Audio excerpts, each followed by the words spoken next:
এগুলো যে আল্লাহর পক্ষ থেকে পাঠানো তার প্রমাণ কি? সেটির যুক্তিও আল্লাহ কোরআনে তুলে ধরেছেন। মুসাদ্দিকাল লিমা বাইনা, কোথাও বলা আছে মুসাদ্দিকাল লিমা বাইনা ইয়াদাইয়া, কোথাও বলা আছে মুসাদ্দিকাল লিমা বাইনা ইয়াদাইকুম। যে তাওরাতের ক্ষেত্রেও বলা আছে, ইনজিলের ক্ষেত্রেও বলা আছে, কোরআনের ক্ষেত্রেও বলা আছে, একই কথা। আল্লাহ যখন ইনজিল পাঠিয়েছেন তখন আল্লাহ বলেছেন, শোনো, এই ইনজিল তোমাদের কাছে থাকা তাওরাতকে সত্যায়ন করে, আর তোমাদের কাছে থাকা তাওরাত এই ইনজিলকে সত্যায়ন করে। যখন কোরআন পাঠিয়েছেন তখন কোরআনের ক্ষেত্রে বলেছেন, শোনো, এই কোরআন তোমাদের কাছে থাকা তাওরাত আর ইনজিলকে সত্যায়ন করে, আর তাওরাত আর ইনজিল এই কোরআনকে সত্যায়ন করে। মুসাদ্দিকান, সত্যায়নকারী, মানে কোরআন, তাওরাত এবং ইনজিলের মধ্যে তথ্যগত মিল আছে, কেউ কাউকে মিথ্যায়ন করে না। যেমন আপনি 2-3টা ছোট ছোট উদাহরণ নেন। ডারউইনের থিওরি হচ্ছে মানুষ কি থেকে এসেছে? বানর থেকে এসেছে। এবার আপনি তাওরাত খোলেন, তাওরাতকে ইহুদিরা বলে তোরাহ, খ্রিস্টানরা বলে ওল্ড টেস্টামেন্ট। তোরাহ খোলেন। ইনজিলকে খ্রিস্টানরা বলে বাইবেল। ইনজিল খুলেন, দেখেন যে কি লেখা আছে, যে মানুষ কোথায় থেকে এসেছে। তাওরাতেও দেখবেন লেখা আছে আদম আলাইহিস সালাম থেকে এসেছে। ইনজিলেও দেখবেন লেখা আছে আদম আলাইহিস সালাম থেকে এসেছে। তাওরাতেও দেখবেন লেখা আছে আদম আলাইহিস সালামের স্ত্রীর ঘটনা, নাম দেওয়া আছে ইভ। ইনজিলেও নাম দেওয়া আছে ইভ, যাকে আমরা হাওয়া বলছি, যেখান থেকে বলা হয় ইভ টিজিং, মানে মেয়েদেরকে ডিস্টার্ব করাকে বলা ইভ টিজিং। ইভ মূলত হাওয়া আলাইহিস সালামের নাম। এবার কোরআনে আসেন, কোরআনও বলতেছে যে আদম আর হাওয়া। তাহলে 3টে ধর্মগ্রন্থ মানুষ যে আদম এবং হাওয়া থেকে সৃষ্টি হয়েছে এ বিষয়ে পরস্পরকে সত্যায়ন করে না মিথ্যায়ন করে? সত্যায়ন করে। তাহলে কি প্রমাণ করছে? হাজার হাজার বছরের ডিফারেন্সে, হাজার হাজার কালের পরিক্রমায় পৃথিবীর বিভিন্ন প্রান্তে 3 যুগে 3জন নবী এসেছে।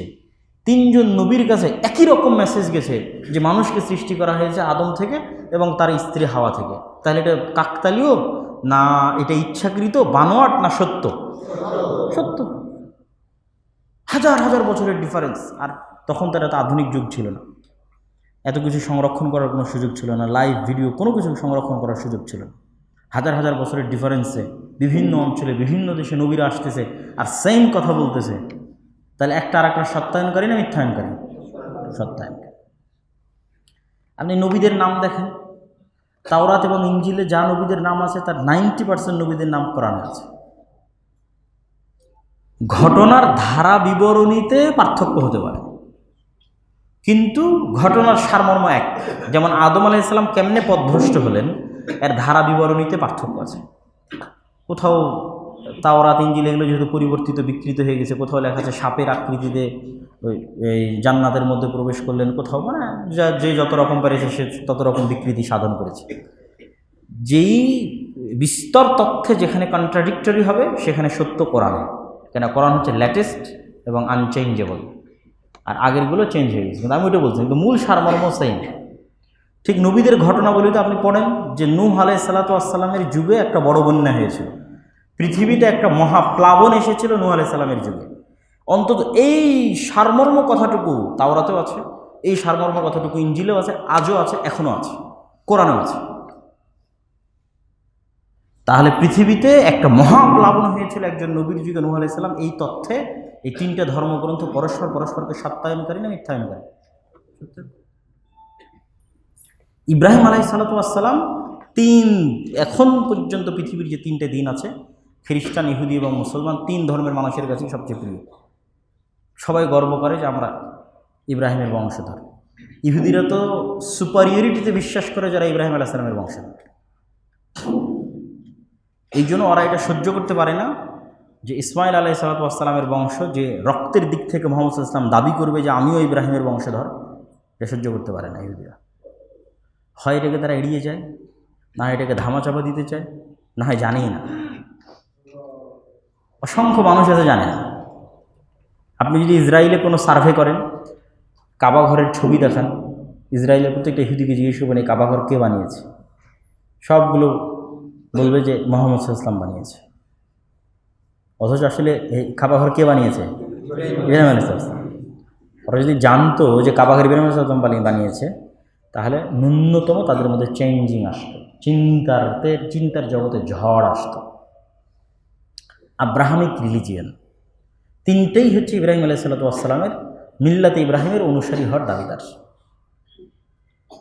সেই জন্য নবীদের নামে মিল আছে। আমরা যাকে ইব্রাহিম বলছি তারা তাকে আব্রাহাম বলছে, আমরা যাকে ইসহাক বলছি তারা তাকে আইজাক বলছে, আমরা যাকে দাউদ বলছি তারা তাকে ডেভিড বলছে, আমরা যাকে ইউসুফ বলছি তারা তাকে জোসেফ বলছে, আমরা যাকে সুলাইমান বলছি তারা তাকে সলোমান বলছে। এই ধরনের মানে আমরা যাকে ইয়াকুব বলছি তারা তাকে জ্যাকব বলতেছে, dot dot dot dot dot, just উচ্চারণের পার্থক্য, ঘটনা ধারা বিবরণী ইতিহাস সেম। তো কি বলছিলাম, আল্লাহ তার পক্ষ থেকে কিতাব পাঠাবে, সেই কিতাবগুলোর প্রতি বিশ্বাস করতে হবে যে কিতাবগুলো কার পক্ষ থেকে এসেছে, কার পক্ষ থেকে, আল্লাহর পক্ষ থেকে। তাহলে এক আল্লাহর প্রতি বিশ্বাস, দুই ফেরেশতাদের প্রতি বিশ্বাস, তিন কিতাবের প্রতি বিশ্বাস, চার নবী রাসূলদের প্রতি বিশ্বাস।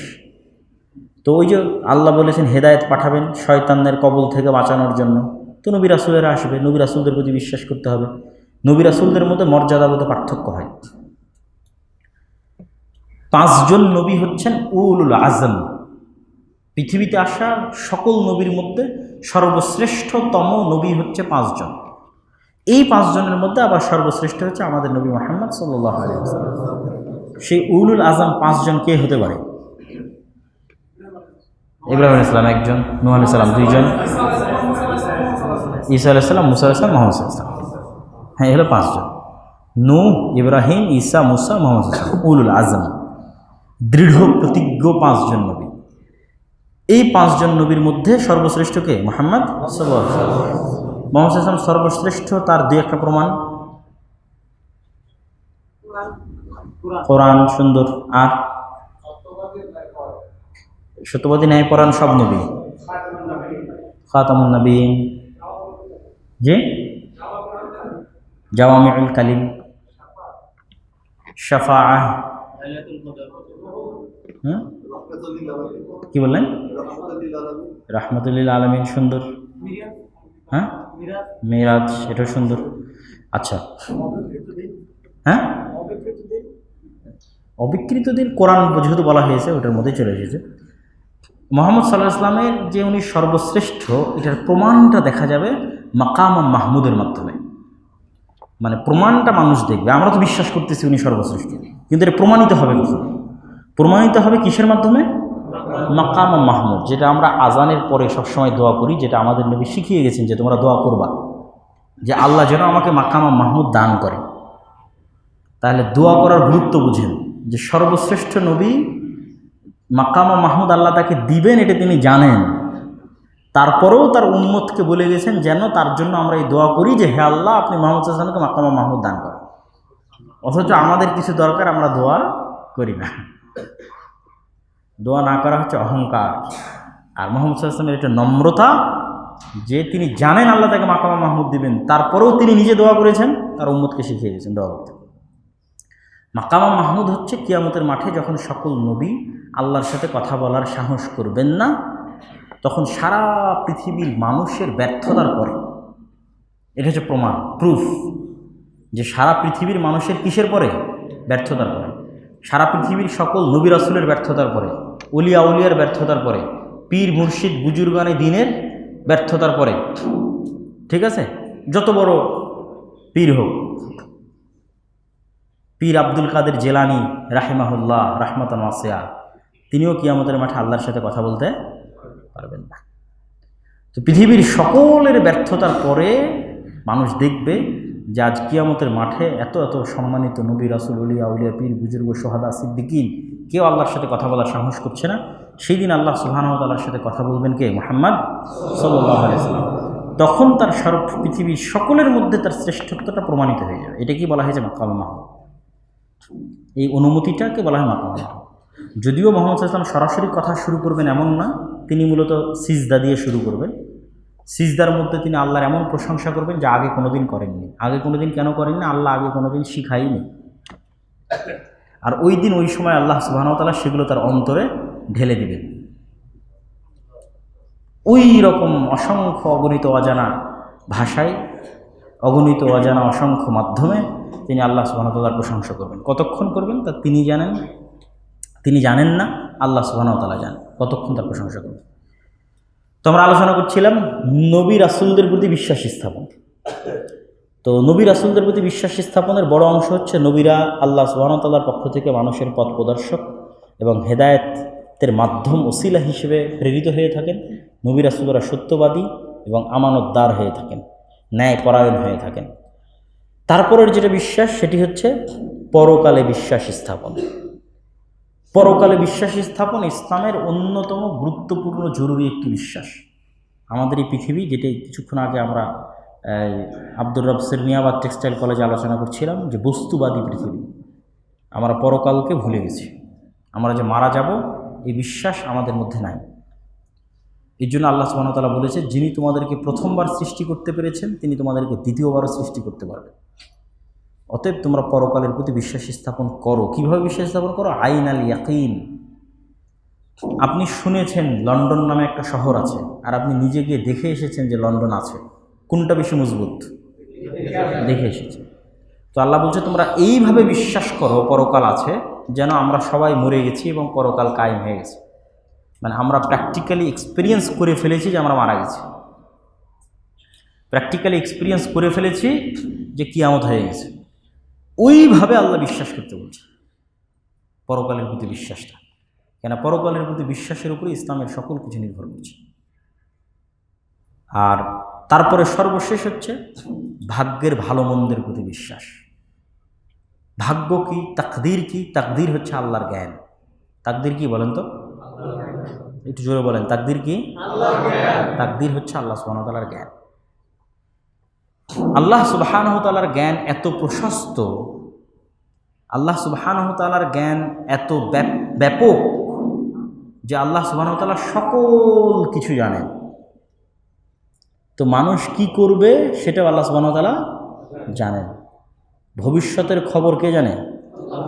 ওয়া ইনদাহু মাফাতিহুল গায়বি লা ইয়ালামুহা ইল্লাহু ওয়া মা তাসকুতু মিন ওয়ারাকাতিন ইল্লা ইয়ালামুহা ওয়ালা হাববাতুন ফি যুলুমাতিল আরদি ওয়ালা রাতবিন ওয়ালা ইয়াবিসিন ইল্লা ফি কিতাবিম মুবিন।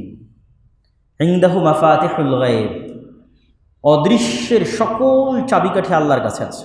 লা ইয়ালামুহা, কেউ জানে না অদৃশ্যের খবর, ইল্লাহু, আল্লাহ ব্যতীত। কাল কি হবে, এক সেকেন্ড পর কি হবে, কেউ জানে না। কে জানে? আল্লাহ সুবহানাহু ওয়া তাআলা।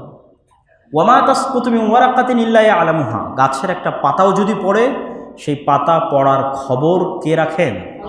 আল্লাহ রাখেন। ওয়ালা হাববাতুন ফি যুলুমাতিল আরদি, অন্ধকার রাতে কালো পাথরের উপর কালো পিঁপড়াও যদি চলমান থাকে সেটিও আল্লাহ সুবহানাহু ওয়া তাআলা জানেন। একদম গভীর অতল সমুদ্রের মধ্যে যদি কোনো কিছু থাকে সেটাও আল্লাহ জানে। ওয়ালা রাতবিন ওয়ালা ইয়াবিসিন ইল্লা ফি কিতাবিম মুবিন, দুনিয়ার প্রতিটি ধূলিকণা, প্রতিটি বালিকণা আল্লাহ সুবহানাহু ওয়া তাআলার কিতাবুম মুবিনে লিপিবদ্ধ আছে। সেই কিতাবটাই হচ্ছে লাওহে মাহফুজ। লাওহে মাহফুজ। তো তাকদীর হচ্ছে আল্লাহর জ্ঞান। আল্লাহ সবই জানেন, আমি কি করব সেটাও জানেন। তো আল্লাহ জানেন, এই জন্য লিখেছেন। সহজ উত্তর। মানে তাকদীর নিয়ে যে মানুষের অসংখ্য প্রশ্ন, এই অসংখ্য প্রশ্নের এক বাক্যে সহজ উত্তর কি? অদৃশ্যের খবর কে রাখে? আল্লাহ রাখে। তো আজ থেকে 50,000 বছর পর কি হবে আল্লাহ জানে না? জানে না। আজ থেকে 50,000 বছর পর যে মানুষ আসবে, মানুষ কি করবে এটা আল্লাহ জানে না? জানে না। জানে। তো ঠিক পৃথিবী সৃষ্টির 50,000 বছর আগেও আল্লাহ সুবহানাহু ওয়া তাআলা জানতেন যে আমরা আজকে কি করব না করব। জানতেন না? জানতেন না? জানতেন। আল্লাহ সুবহানাহু ওয়া তাআলা জানেন, তিনি জ্ঞানী, সর্বজ্ঞানী। আলিমুম বিযাতিস সুদূর, মানুষ অন্তরে কি কল্পনা করে সেটাও কে জানে? আল্লাহ সুবহানাহু ওয়া তাআলা জানে। দুনিয়ার কোনো যন্ত্র আছে নাকি অন্তরের কথা রিড করতে পারে? এরকম নাই। কিন্তু আল্লাহ সুবহানাহু ওয়া তাআলা জানেন। যেহেতু আল্লাহ জানেন, তিনি যা জানেন তাই তিনি লিপিবদ্ধ করার আদেশ দিয়েছেন কলমকে। কলম লেখো, সেটাই তাকদীর। সেই তাকদীরই লাওহে মাহফুজের মাধ্যমে ফেরেশতাদের মধ্যে বন্টন হয়ে গেছে যে অমুক দিন এত তারিখে এতটার সময় অমুক গ্রামে অমুক মহিলার পেটে অমুক সন্তান জন্মগ্রহণ করবে। ফেরেশতা তার মতো সেখানে পৌঁছে গেছে। ফেরেশতা তার মতো সেখানে রূহ প্রদান করেছে।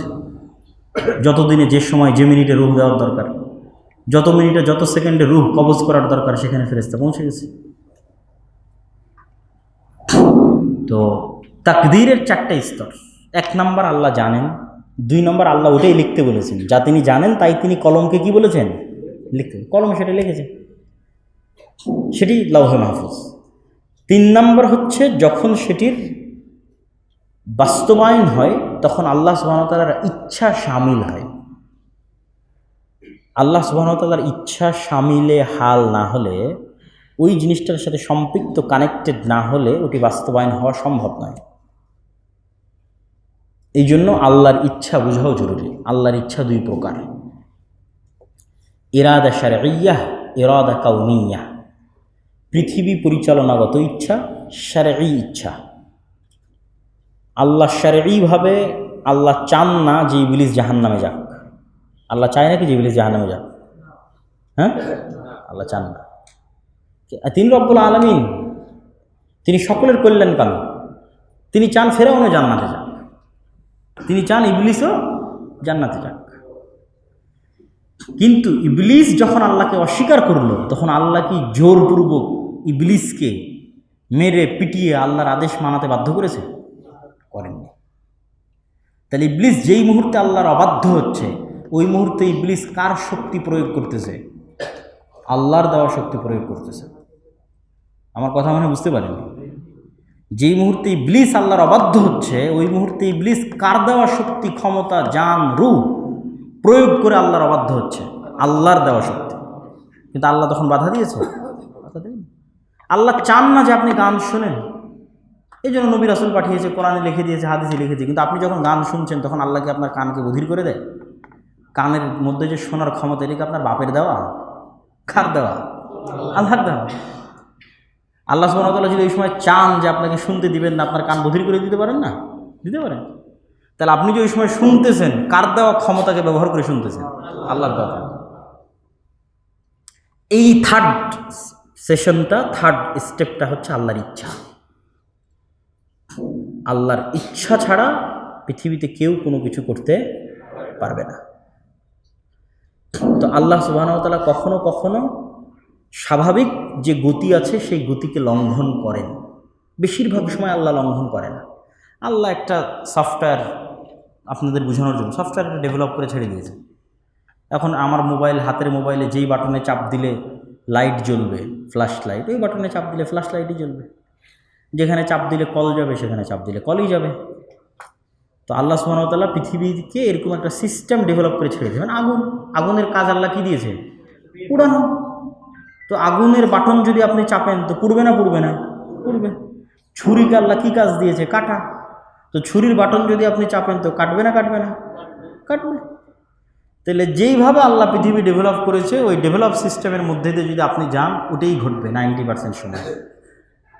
যখন ঘটবে না তখনই মুজিজা, যখন ঘটবে না তখনই কারামত।